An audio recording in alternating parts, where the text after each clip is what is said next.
Baie welkom by die Gereformeerde Kerk Brakpan. Dit is vandag Sondag 18 Mei 2025. Ons erediens waargeneem deur Dominee Leon van Jaarsveld.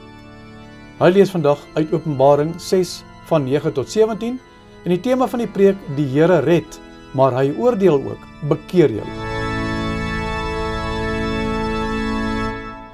Kom ons word stil voor die Here. Ons hulp is die naam van die Here wat die hemel en die aarde geskaap het en wat trou bly tot in ewigheid. Genade en vrede vir julle van hom wat is en wat was en wat kom, van die 7 geeste voor sy troon, van Jesus Christus, die geloofwaardige getuie, die eerste wat uit die dood opgestaan het, die heerser oor die konings van die aarde. Amen. Kom ons staan, dan loof ons die Here deur saam te sing uit Psalm 89, daarvan verse 1 en 6. Van goedertierenheid sal ek vir ewig sing en aan U trou, o Heer, altyd my hulde bring. Want soos 'n tempel wat op vaste grond verrys het, so rys die ewige guns wat U aan ons bewys het. En soos die hemelboog nooit uit sy stand sal wyk nie, so seker sal U trou nooit wankel of beswyk nie. Psalm 89, verse 1 en 6 en daarna doen ons saam belydenis van ons geloof.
Kom ons bely ons geloof saam, waar elkeen in sy hart die volgende sê. Ek glo in God die Vader, die Almagtige, die skepper van die hemel en aarde, en in Jesus Christus, sy eniggebore Seun, ons Here, wat ontvang is van die Heilige Gees, gebore uit die Maagd Maria, wat gelei het onder Pontius Pilatus, gekruisig is, gesterf het en begrawe is, uit die lyding van die hel ondergaan, uit op die 3de dag opgestaan uit die dood, opgevaar na die hemel, en sit aan die regterhand van God, die Almagtige Vader, waarvandaan hy sal kom om die lewendes en die dooies te oordeel. Ek glo in die Heilige Gees. Ek glo aan 'n heilige algemene Christelike kerk, die gemeenskap van die heiliges, die vergewing van sondes, die opstanding van die liggaam en 'n ewige lewe. Amen.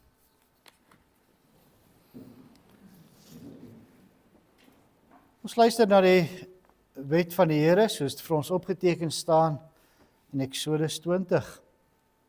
Toe het God al hierdie gebooie aangekondig. Ek is die Here jou God wat jou uit Egipte uit die plek van slawerny bevry het. Jy mag naas my geen ander gode hê nie. Jy mag nie vir jou 'n beeld of enige afbeelding maak van wat in die hemel daarbo of op die aarde hieronder of in die water onder die aarde is nie. Jy mag hulle nie vereer of dien nie, want ek, die Here jou God, eis onverdeelde trou aan my.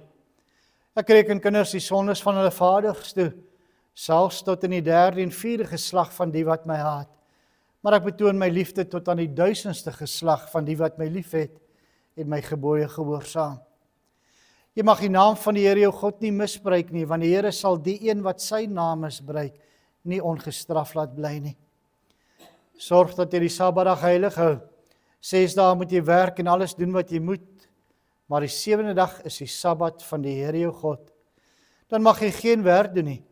Nie jy of jou seun of jou dogter of die man of vrou wat vir jou werk, of enige dier van jou of die vreemdeling by jou nie.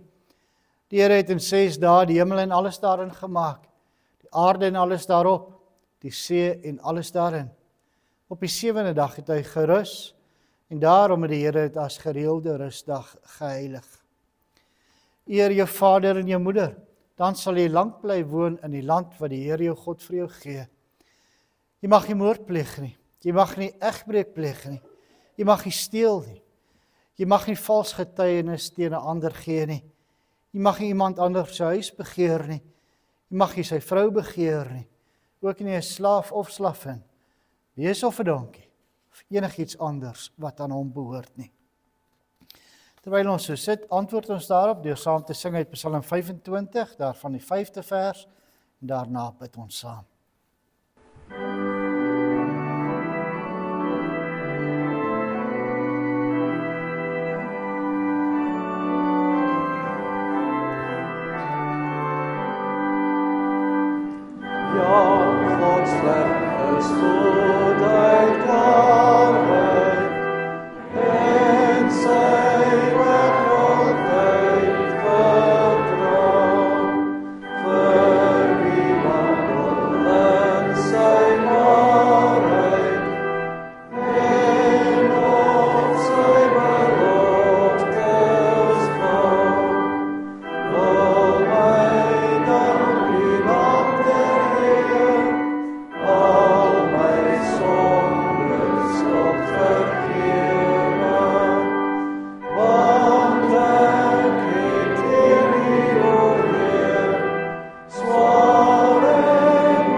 Kom ons bid saam.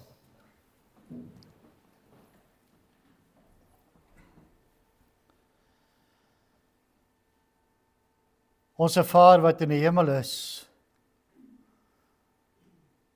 Here, U is die getroue verbondsgod,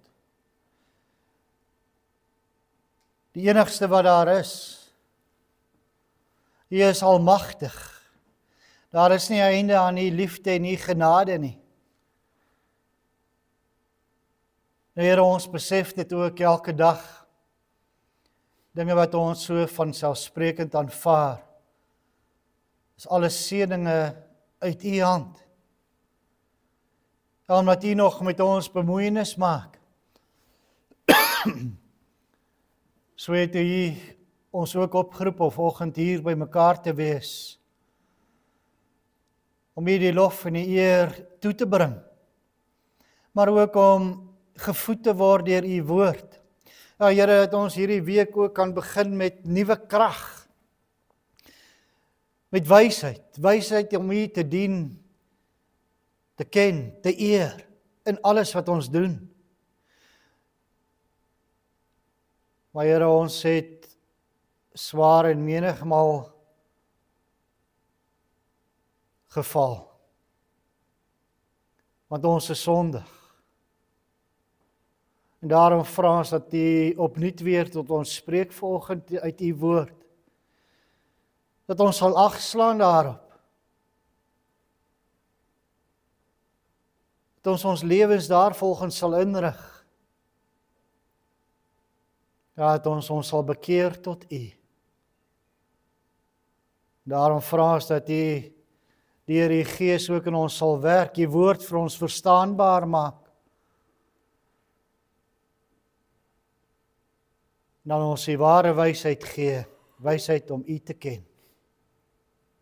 Here, ons vra ook dat U ons sonde sal vergewe. En ons dank U in dieselfde asem, want ons weet dit is ons reeds vergewe deur die soenverdienste van U seun aan die kruis. En daarom bid ons ook al hierdie dinge in die naam van U seun ons verlosser, Jesus Christus. Amen.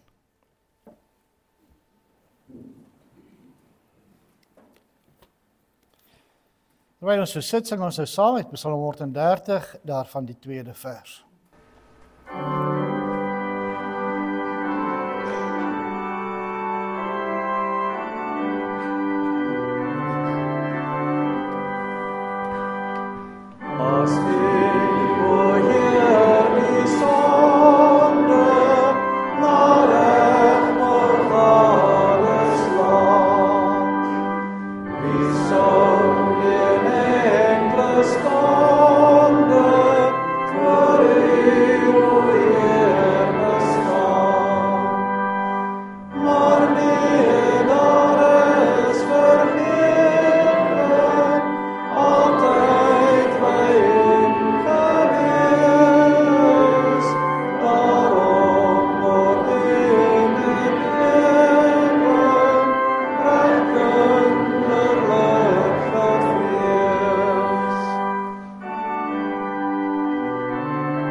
Ons luister volgend verder uit die woord van die Here, soos dit vir ons opgeteken staan in Openbaring. Openbaring 6. Ons het so 2 weke gelede gekyk na die eerste 4 seels wat oopgemaak is. Vandag lees ons dan verder van die 5de en die 6de seels wat oopgemaak word. Openbaring 6 vanaf vers 9 tot 17. Toe die lam die 5de seel oopmaak, het ek onder die altaar die siele gesien van die mense wat doodgemaak is, omdat hulle aan die woord van God en aan die getuienis van Jesus vasgehou het. Hulle het hard geroep, hoe lank nog, heilige en getroue heerser? Wanneer voltrek U die oordeel en wreek U ons dood op die bewoners van die aarde?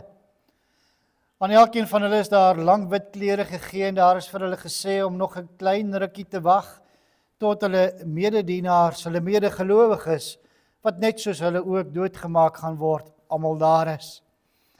Ek het gesien toe die lam die 6de seel oopmaak, daar het 'n groot aardbewing gekom. Die son het swart geword soos rou klere en die maan het heeltemal soos bloed geword. Die sterre aan die hemel het op die aarde geval soos die navye van 'n vyeboom afval as hy deur 'n sterk wind geruk word. Die hemel self het verdwyn soos 'n boekrol wat opgerol word en al die berge en eilande is uit hulle plekke geskit. Die konings van die aarde, die hoofamptenare en die opperbevelhebbers, die rykes en die magtiges, ja, al die mense, slawe en vryes, het in die grotte en onder die kraanse van die berge weggekruip. Hulle het vir die berge en die kraanse gesê, val op ons en bedek ons vir die oë van hom wat op die troon sit en vir die toren van die lam. Die groot dag waarop hulle die oordeel sal voltrek, het aangebreek. Wie sal staande bly? Tot sover. Vers 10 weer, hulle het hard geroep, hoe lank nog, heilig en getroue heerser? Wanneer voltrek U die oordeel en wreek U ons dood op die bewoners van die aarde? Broers en susters, geliefdes in ons Here Jesus Christus, in die eerste 8 verse van Openbaring 6, waarna ons 2 weke gelede geluister het, hoor ons wat gebeur wanneer die eerste 4 seels oopgebreek word. Met die oopbreek van die eerste seel is daar 'n ruiter op 'n wit perd. En hierdie wit perd en sy ruiter simboliseer Jesus Christus wat oorwin het, wat besig is om die mense met die evangelie boodskap te bereik. En wanneer die tweede seel oopgebreek word, is daar 'n ruiter op 'n rooi perd. En hierdie rooi perd en sy ruiter simboliseer die vervolging van gelowiges. Met die oopbreek van die derde seël is daar 'n ruiter op 'n swart perd, wat ekonomiese swaar kry wat gelowiges kan verwag, omdat hulle aan die Here getrou bly, simboliseer.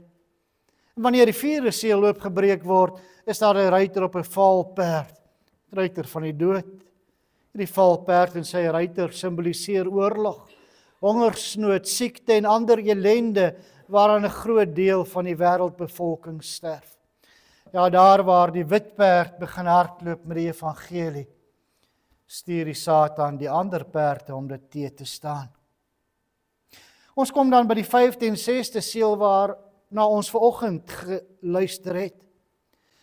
Toe die lam die 5de seël oopmaak, het Johannes onder die altaar die siele gesien van die mense wat doodgemaak is, omdat hulle aan die woord van God en aan die getuienis van Jesus vasgehou het.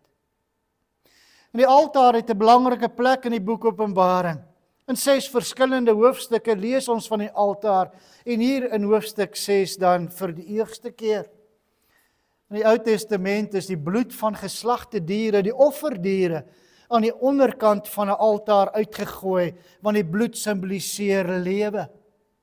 Maar nou sien Johannes aan die onderkant van die altaar die siele van gelowiges. Hulle is aan die onderkant van die altaar omdat hulle hulle lewe vir die evangelie gegee het, opgeoffer het. Ja, die 5de seël verduidelik dus wat met gelowiges gebeur wat gesterf het. Gelowiges wat gesterf het as gevolg van vervolging, ekonomiese swaar kry of die ellende van die wêreld, soos wat die 2de, 3de en 4de seëls dit beskryf, is by God se hemelse altaar. Hulle is gered deur die bloed van die lam en hulle siele is by God. Ons lees in vers 11 dat daar aan elkeen van hulle lang wit klere gegee is en dat daar vir hulle gesê is om nog 'n klein rukkie te wag tot hulle mededienaars, hulle medegelowiges, almal daar is. En dit sluit ons in. Ja, die lang wit klere simboliseer oorwinning, net soos met die wit perd, maar ook reinheid en feestelikheid. Die evangelie moet nog wêreldwyd verkondig word. En daarom word hierdie gelowiges gevra om nog net 'n klein rukkie te wag vir die oordeelsdag en die wederkoms van Jesus Christus. Ja, daar is nog tyd vir die wit perd met die evangelie om te hardloop. Hierdie waarheid was 'n groot troos vir die eerste lesers van Openbaring wat vervolg is. Dit hulle verseker dat hulle saam met ander gelowiges 'n plek het by die hemelse altaar. Ja, deur sy genade sal God hulle verlos, nie net van hulle eie sonde nie, maar ook van al die pyn en die onreg wat hulle moet verduur. Ja, as gevolg van God se genadige redding, sal hulle deel in Jesus se oorwinning. Het was ook 'n troos en bemoediging vir miljoene gelowiges wat deur die eeue al hulle lewe vir die evangelie gegee het. Maar is ook 'n troos en bemoediging vir gelowiges vandag. Op een of ander manier word elke gelowige vervolg. Ons kan nie doen meegesleep word saam met die wêreld en sy verleidings nie. Daarom kry ons oral teestand. Maar ons kan weet dat al ons moeite en opofferings vir die evangelie nie te vergeefs is nie. Ons kan weet dat Jesus vir ons 'n plek gereed maak, soos wat hy ook in Johannes 14 aan ons beloof het. Ja, die gelowiges by die onderkant van die altaar is nie net vir ons 'n troos nie, maar dit roep ons ook op tot selfondersoek. Ons is immers besig met selfondersoek voordat ons volgende Sondag gaan kom aansit aan die nagmaalstafel. En dan moet ons onsself vra of ons bereid is om ons hele lewe te gee vir die evangelie. Is ons bereid om die Here te dien, ook wanneer ons opofferings moet maak? Ons is so geneig om gemaklik te wees. Ons bly by die huis, die geringste verskonings. waarin ons tog elke Sondag die geleentheid het om na God se woord te kom luister. Maar as dit nagmaal is, dan is ons hier. Of ons bly stil wanneer ons die geleentheid kry, as God vir ons iemand op ons pad stuur om die evangelie te verkondig. Dan gebruik ons nie daardie geleentheid nie. Nee, die Here roep ons om hom met vreugde en dankbaarheid te dien met alles wat ons het. In my huisgesin, by die werk, by die skool en ook hier in die kerk. God se genadige redding troos en bemoedig elke gelowige en met dankbaarheid, om met dankbaarheid sy lewe aan die Here te gee. Nie net soms of 'n deeltjie nie. Heeltyd met alles wat ons is. Maar kom ons kyk nou in die tweede plek na God se regverdige oordeel. Die siele van die gelowiges aan die onderkant van die altaar roep uit: "Hoe lank nog, heilige en getroue Heerser? Wanneer voltrek U die oordeel en wreek U ons dood op die bewoners van die aarde?" Het julle gehoor hoe die gelowiges God aanspreek? Heilige en getroue Heerser. Die woord wat hier vir Heerser gebruik word, beteken letterlik alleen Heerser. God se regering is nie 'n demokrasie, met ander woorde die volk of die mense se regering nie. Hy is nie deur mense aangestel nie, maar is in beheer omdat hy die almagtige God is, wat van ewigheid af is en tot in ewigheid daar sal wees. Ja, die gelowiges by die altaar roep dus uit: "Hoe lank nog, heilige en getroue alleen Heerser? Wanneer voltrek U die oordeel en wreek U ons dood op die bewoners van die aarde?" Maar broers en susters, hoe kan hierdie gelowiges vra vir wraak? Hoe rym dit met Romeine 12 wat sê: "Seën julle vervolgers, ja, seën hulle, moet hulle nie vervloek nie"? Die antwoord is dat hierdie gelowiges nie self wraak neem nie, maar hulle vra dat God wraak sal neem. Hulle vra dat God regverdig sal optree ter wille van die eer van sy naam. En dis soos Romeine 12 ook sê: "Moenie self wraak neem nie, geliefdes, maar laat dit oor aan die oordeel van God." En nie net hier in Openbaring 6 nie, maar ook op baie ander plekke in die Bybel lees ons van uitroepe van wraak. Gelowiges wat vra dat God wraak sal neem op mense wat sonder enige berou aanhou om onreg te doen. Luister byvoorbeeld na Psalm 94 vers 1 en 2. Daar staan: "Here God wat onreg straf, U wat onreg straf, verskyn tog. Kom regter van die aarde, reken af met die mense wat hulle teen U verhef." En in Deuteronomium 32 vers 43 lees ons: "Hy wreek die bloed van sy dienaars, hy straf sy teestanders." Ja, ons moet onthou dat God nie net 'n genadige en liefdevolle God is nie, maar ook 'n regverdige God. Baie mense wil net aan God as 'n liefdevolle God dink. Waar is die vrees van hom dan? Maar ons moet onthou dat hy wraak gaan neem op mense wat hom nie erken nie, en dat hy regverdig gaan oordeel oor mense wat sonder berou in hulle sondes volhard. Ja, dat God 'n regverdige en liefdevolle God is ook 'n belangrike feit wat deur die kerk verkondig moet word. En ons moet dit ook aan ons kinders leer, anders verkondig ons 'n halwe waarheid. En 'n halwe waarheid is niks anders as 'n leuen. Ja, hierdie waarheid was 'n groot troos vir gelowiges wat vervolg is. Dink byvoorbeeld daaraan dat jy ekstra belasting moet betaal omdat jy 'n Christen is. Dis mos onregverdig. Of dat jy nie werk kry nie omdat jy nie deelneem aan afgodsfeeste nie. En dit is wat met die gelowiges in daardie tyd gebeur het. Maar ten spyte daarvan het hulle nog steeds die Here gedien, omdat hulle geweet het dat al die onreg nie ongesiens by God verbygaan nie. Ja, wanneer die lam die 6de seël oopmaak, word die oordeelsdag aan ons gewys. Dis interessant om raak te sien dat die koms van die oordeelsdag met die 6de seël beskryf word. 6 in Openbaring is die getal van die sondige wêreld en van Satan en sy navolgers. Ja, die 6de seël wys vir ons dat die algemene dinge wat gaan gebeur wanneer God regverdig oor die Satan en die sondige wêreld gaan oordeel. Verse 12 tot 14 beskryf 6 voorwerpe in die skepping wat met die koms van die oordeelsdag geraak word. In die eerste plek word die aarde geraak met 'n aardbewing. In aansluiting met die aardbewing word die son swart soos 'n harige sak of rou klere en die maan soos bloed. Die sterre het op die aarde geval. Die hemelruim het verdwyn en die berge en eilande is uit hulle plekke geskit. Maar hoe is al hierdie dinge moontlik? Maar is in die hand van God Almagtig.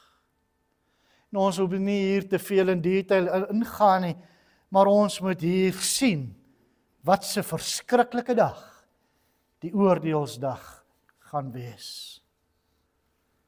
Met die koms van die oordeelsdag sal die aarde en die heelal ontwrig word.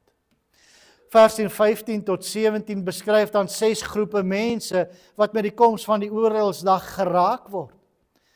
Die konings van die aarde, die hoofamptenare en die opperbevelhebbers, die rykes en die magtiges, die slawe en vrymense. Alle mense word dus geraak. Die wat mag en rykdom het, asook die gewone werkers en die man op straat. Ja, die ongelowiges dat die kraanse en grotte gevlug en vir die berge en kraanse gesê, val op ons en bedek ons vir die oë van hom wat op die troon sit, vir die toren van die lam.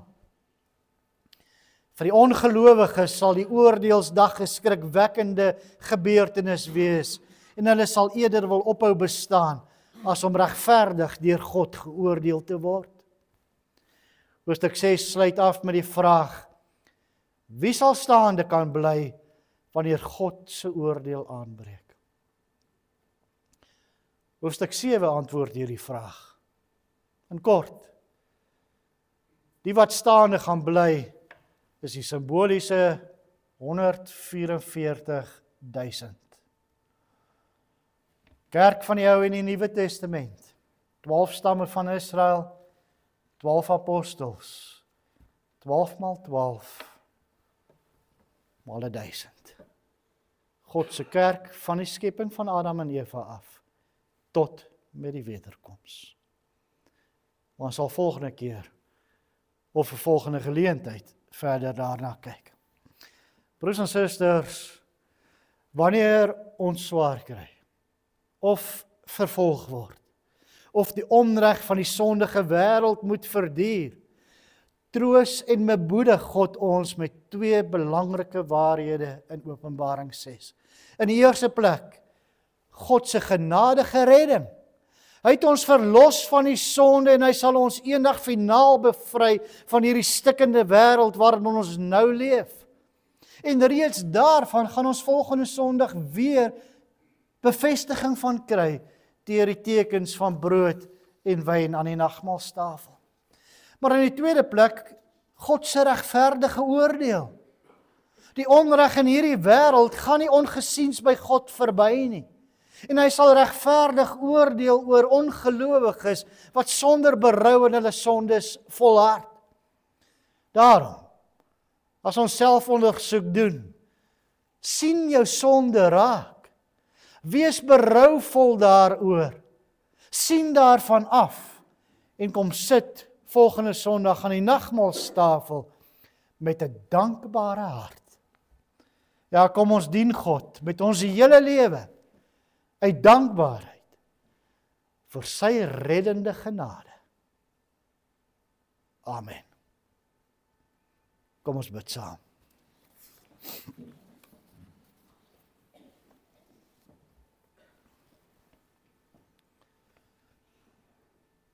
Onse Vader wat in die hemel is,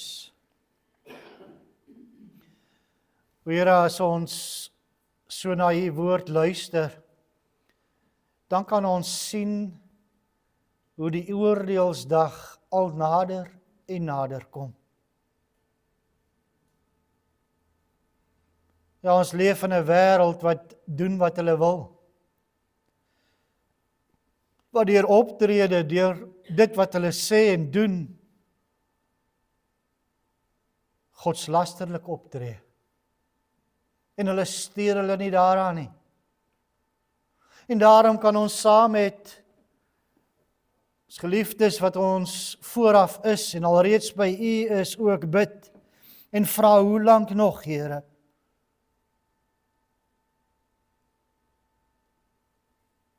U ken die antwoord. U het dit reeds bepaal. Maar ons weet ook dat U besig is om die wêreld gereed te maak vir daardie heerlike oomblik wanneer U seun weer op die wolke gaan verskyn. Ja, vir almal wat glo, 'n heerlike oomblik. Maar die wat nie glo nie, sal hulle self wel wegsteek in die berge en die kraanse en die rotse. Weereens is ons so dankbaar, o Here, dat U ons gekies het, sonder dat ons enigiets daarvan verdien het, vir ons die gawe van geloof gegee het, vir ons die ewige lewe gegee het. Alles net uit genade. Daarom vra ons dat U ook sal gee dat ons waarlike dankbaarheidslewe sal lei. Maar ook as ons besig is met selfondersoek, nie net hier in hierdie tyd wat ons volgende week nagmaal gebruik nie, maar elke dag van ons lewe, wys ons sondes vir ons uit, gee ons dan die krag om daarmee te breek, berouvol daaroor te wees, en dan 'n dankbaarheidslewe te lei. Ons kan dit nie doen sonder U nie. Wees ons genadig. O Here, ons bid dan ook. Kom Here Jesus, kom gou.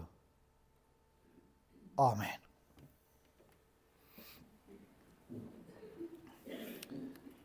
Na die afdra van die liefdegawe sing ons saam met Psalm 119 verse 1 en 39.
Verhef je harte tot die Here en gaan hierdie week in met sy seën.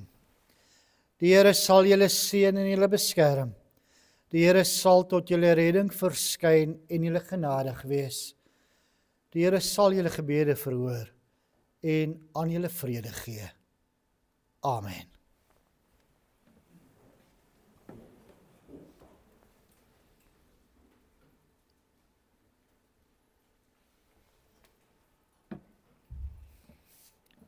Weer eens goeiemôre broers en susters. En die volgende afkondigings. Baie geluk aan lidmate wat in hierdie week verjaar.